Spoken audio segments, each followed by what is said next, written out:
Faith Dialogue, a public affairs program at the crossroads of religion and life, a series highlighting the cultural and social interaction between the worshiping and religious communities in and around the capital city. Austin Faith Dialogue is brought to you by the Austin Metropolitan Ministries in cooperation with KTVC. Join us now in Austin Faith Dialogue.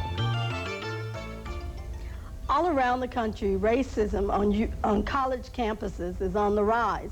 From Connecticut to Georgia, the gentler, kinder United States is spiraling to the depths of a harsher, meaner reality. Hello, I'm Valerie Bridgman Davis, pastor at Benah Full Community Church, and your host for this edition of Austin Faith Dialogue. Today, we will discuss racism at the University of Texas in Austin. Our guests include Curtis Polk, race relations counselor at UT, and Andrew Carter, a student at UT, active in the Kappa Alpha Psi fraternity. Welcome to you both. Here. It's good to have you here with us. Nice being here. This issue of racism at UT, and not just UT, but campuses around the country, is, I guess, a hot topic. And we've just started a new school year. And as a part of the Broadcast Commission, we thought we needed to talk about it as a part of the religious community here. So I want to start by giving you a chance to introduce yourself. Andrew, you are a student at UT. How long have you been at UT, and what is your major? I'm a student at UT. I'm currently a senior, and I'm a sociology major. And what do you plan to do? I plan to either pursue a PhD in sociology or attend law school. All right, and this is your fourth year as a senior. Right. Okay, and Curtis? I am the race relations counselor at the university. I'm a staff member. I've been at the university in this capacity for a little bit more than a month, and I actually attended school at the university. You went to school as a student at UT? Yes, and I've been working in the Dean of Students office for about 3.5 years. Okay. Now, somebody watching might say, oh yeah, that's right, now they have a race relations counselor, given the incidents that happened at UT in the spring, which we'll talk about in a minute. But would you kind of talk about how your position came available? The position came about because the university has experienced incidents of racism in the past and harassment in the past.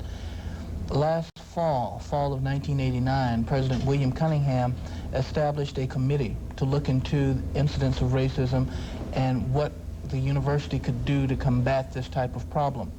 The committee recommended that a race relations counselor be placed within the Dean of Students office in order to be the first person to hear of incidents like this and to investigate claims of racial harassment.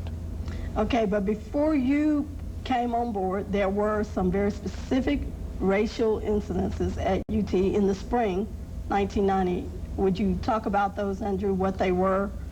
The incidents I think you're referring to is during Roundup, which is a big party, and due to the incidents there, you may really start to wonder who it is they're trying to round up.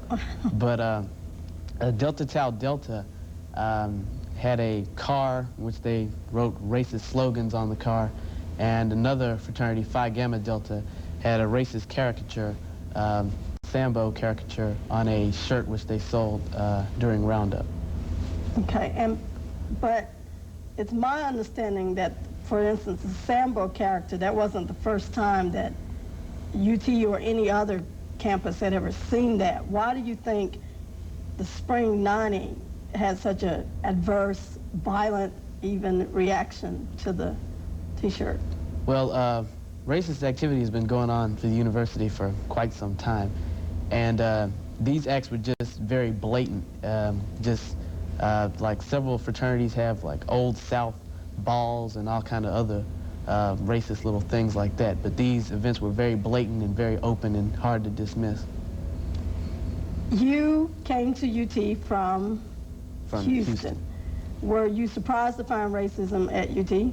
No. There's racism in the larger society, and UT being a predominantly white institution, I was sure there's going to be racism there as well. And have you yourself, aside from just being an African American at UT, have you personally experienced specific racial incidences? Just slight racial incidents, such as when I was a freshman, I took a class and I made like a C on an exam, and the professor was, I went and talked to the professor because I was upset about the grade, and he kind of downplayed it, kind of like, well, you're black, it really, you know, it's about the best you're going to do anyway. Just little slights like that. Nothing major other than just the institutionalized racism at the campus as far as classes and things of that nature go. I think that's really important because people tend to think, at least this is my observation, that racism is student-on-student kind of acts, as opposed to, although we talk about institutionalized racism, but I don't think people expect to hear professor-student kinds of demarcations. Curtis, would you talk to us a little bit about what your perception of what's going on at UT from the administrative perspective is, and what you personally are seeing?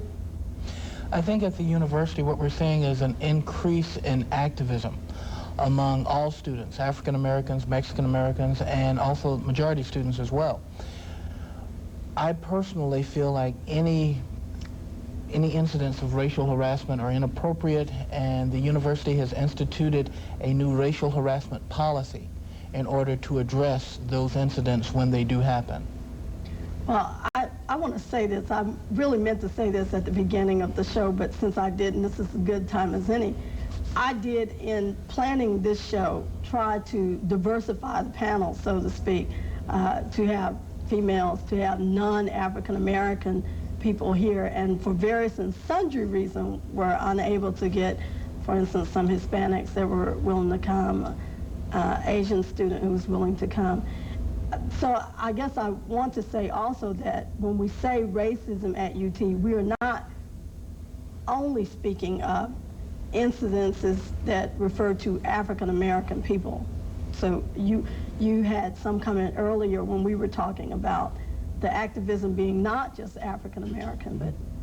Yeah, I think it's very nice and very interesting to see people of all colors getting involved in activism. A lot of people, when you say the word racism or racial harassment, you automatically think black against white. And the good thing about the university is that that is not just the only peoples that you are seeing involved. Again, I stated activism has become very prevalent on campus, and you're seeing a lot of Hispanic students, you're seeing a lot of Asian students, you're seeing Native American students, you're seeing all students speak up regarding inappropriate actions and attitudes on the university campus. And again, activism in and of itself is not bad. That's how you get change to occur. It is when people bond together. I think that is the good thing that we're seeing at the university.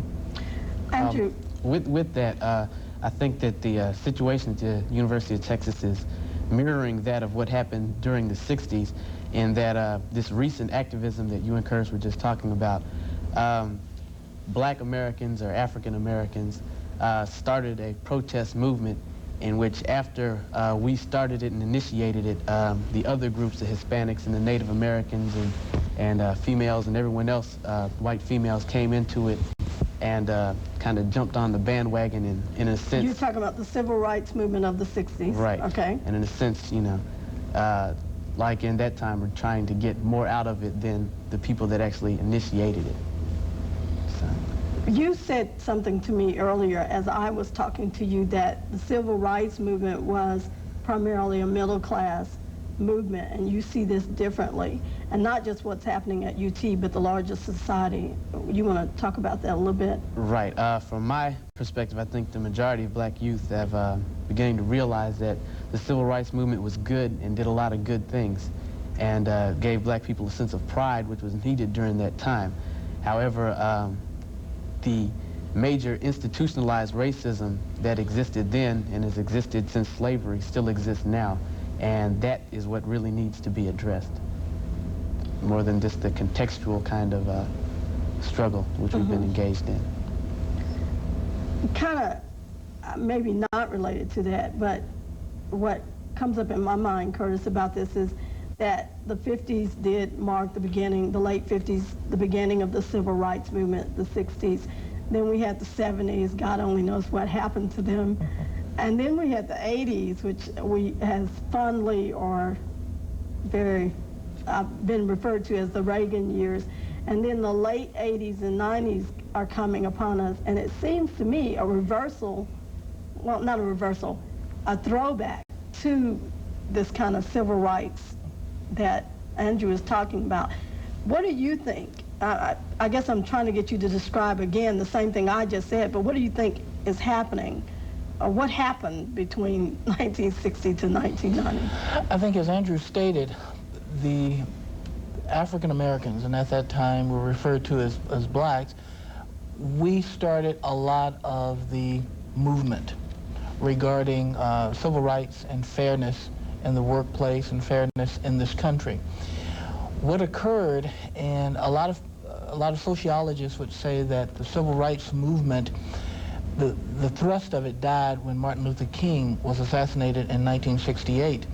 So leading into the 70s, the country just kind of slept. In the 80s, we saw a rebirth of conservatism. We saw, of course, what you said, the Reagan years, and you had a lot of conservatives coming forward. You also had young people coming forward, and they did not understand why so much was happening. They were not children of the 60s. They didn't know exactly what had gone on. So to them, this is their 60s. This is what's happening now to the students and the young people now happened back in the 60s. So it's just a rebirth. Again, I think it's very good that it is happening. I think our focus is going to be a little bit different than it was in the 60s. In the 60s, you had a lot of marching. You had the thrust of everything happening in the Deep South. Now I think it's going to be on college campuses. And as you stated at the beginning of the show, a lot of racist type incidents and attitudes are occurring on college campuses. So I think this is going to be the new battleground for civil rights and fairness. Mm-hmm. I want to take it out of the larger context and come back to UT. I know UT is trying to do a lot of different kinds of things to address the issue. One is the multicultural classes or something like that. Do you want to talk about that, Andrew? First of all, what are they? What do we mean by that? And then your own response to that effort. Well, there are different definitions of multiculturalism, and I'm not sure exactly which definition the university is going toward. Well, wage one for yourself. My own definition of multiculturalism and the benefits of multiculturalism are resulting in a benefit to the oppressed peoples that have been denied knowledge about their culture and themselves, and to institute more racial tolerance so that these individuals can learn more about themselves. Now, if the majority population learns from this as well, that's fine and dandy, but I think that the focus should be that those people of color that have been lied to for most of their elementary education and on up can learn some more about themselves. And what is the class at UT? Or what is the, maybe you can answer this, Curtis, what is the proposal at UT for classes or such? There are a lot of different proposals that are going around right now. The main thing is that students and, again, some faculty and staff want multicultural classes to address, as Andrew stated, the issue of peoples who have not as yet been given a fair shake in college literature, college coursework. So it's not just for minorities to hear about themselves, but they want to make the campus a total experience. So many times we are used to reading only one particular aspect of history, of literature, of anything that you would hear in a college classroom.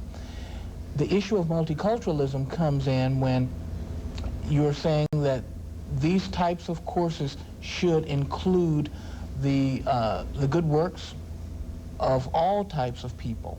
Mm-hmm. And that's the whole issue of multiculturalism. We get into an issue of whether or not they should be made mandatory, whether or not they should count as 3 hours or however many.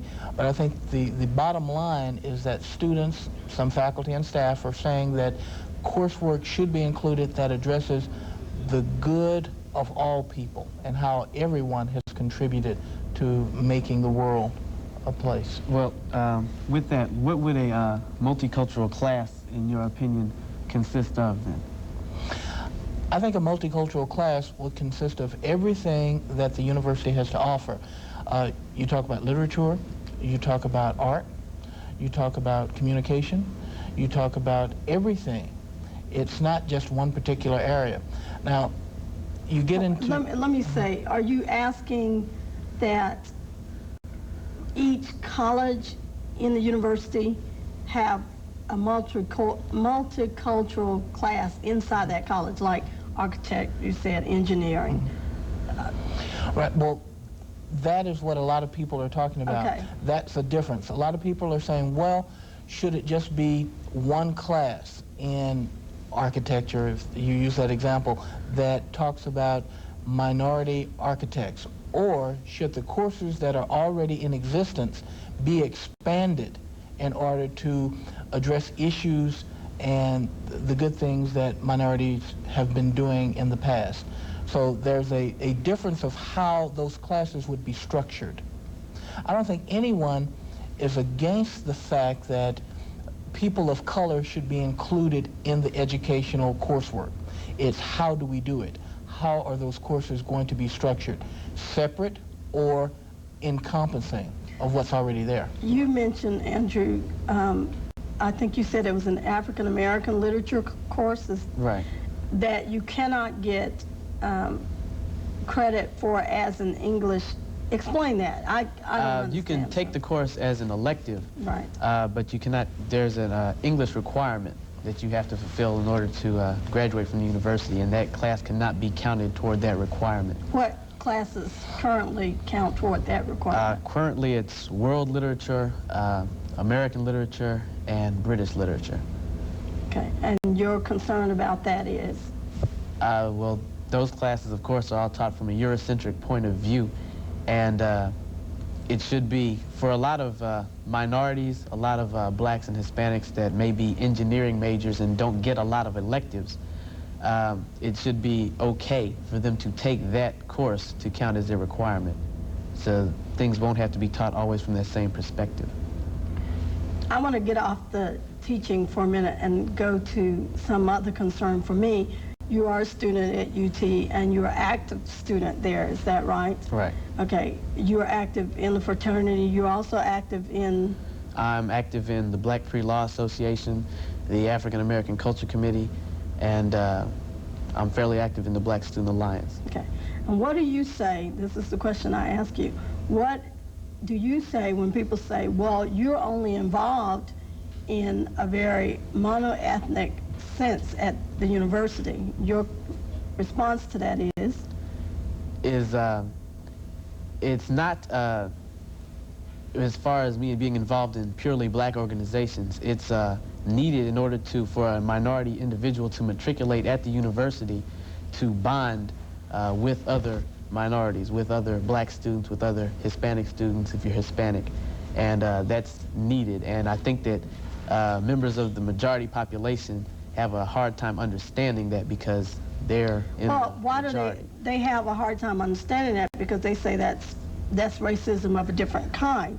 And you're saying that's not because? That's not racism, that's bonding together. And also, well, I mean, I have to tell you that the KKK could say the same thing. Right. It's bonding together. Right, but also it's from a different perspective, and as Farrakhan has said, black people and minorities cannot really be racist because racism requires prejudice and power.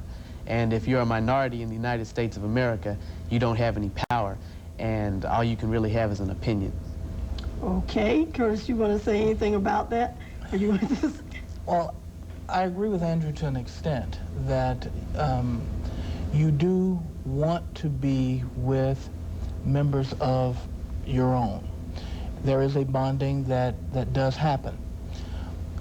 I happen to also think that you should expand your horizons. You should not just be a member of an all-black group or an all-Hispanic group or an all-white group. Or you should not only be. Right, you should not only be. Okay. I think the educational experience is one that it encompasses all. I would never be just a member of a mono-ethnic group. I think that you receive a whole lot more of the experience by opening up to everything, and it, you know, that's what education is for. Now with that, I see you sitting on your seat. well, with that, you're exposed to the other cultures just in your day-to-day attending classes, because most of the time at UT, if you're a black student, you're one of the few, if not the only, black person in that class. And after your classes and walking through campus, it's very rare that you see another black face out there. And you need that bonding to matriculate and to succeed. And it's, you need that understanding so that if you're involved in a struggle or involved in whatever, you need to be with people who can understand that struggle. And it's kind of hard to understand where I'm standing if you've never been in my shoes. I want to maybe bring it to this level as well. As far as I am concerned, racism, as is any other social evil, is a sin and is something that needs to be dealt with on the spiritual level as well as the very real economic social plane. How do you see students dealing with it on the spiritual level, or do you even see that happening at UT? I guess I'm very much aware that there are some organizations that are both Jewish organizations, Christian organizations, some other religious organizations that are on the campus as students. How do you see people responding out of the faith community, either from the outside of UT or at UT, Curtis? I think you don't see the spiritual view as much as you see the emotional view, as much as you see the individual view without the spirituality included. So people tend to keep that inside. I just don't think that you see that as much as you do it, as much as you see it on an emotional level. Well, I guess maybe I'm asking the question wrong in my own mind, but I think people react out of the core of who they are, and some of that is religious. I don't know if you want to come in on that at all, Andrew. Well, in the UT community, I haven't seen, I mean, a lot of I think what you're talking about, bonding as far as on a religious level between the races. I haven't seen a lot of that. There has been some evidence of that, but with some groups and some organizations, some of the most racist people can be people who claim to be quote-unquote Christian or quote-unquote whatever. And basically it just comes from a bonding again. It's very difficult at UT when you're a black student and you don't get to see many black students, and you just tend to bond together to stay together. So is it your experience that people say, we're talking African American here, but let's say it's Chinese, Asian students, or Hispanic students, that no matter what other bonds or distinctions they may have, they're more likely to bond on the issue of, not even color as much as race, because there's shades of color, but it may be more of a bonding on cultural levels more than color or things of that nature, because you know, races are a culturally defined thing. They're defined by society, and I think it's more of a grouping of culture. And black people, we tend to we're very, as Frantz Fanon and other black psychologists have noted, we're very communalistic in nature and in our mindset. We're more African in our mindset and psyche than we are American, which means we are more communalistic in nature than we are individualistic on the whole. And that's why you have a lot of black people, when someone black messes up, we as black people all tend to get like, oh my gosh. And you know, we're one of the few races of people that feel the responsibility for all of our members. And then when some of our members may go off and do other things, like Vanessa Williams and other people, even when they try to fully integrate into the larger society, and if they are rejected, and if so, when they are rejected, the black community is still waiting there with open arms to take them in. Curtis, do you want to make one final statement here about where you see the university going with regard to institutionally trying to address the issue of racism?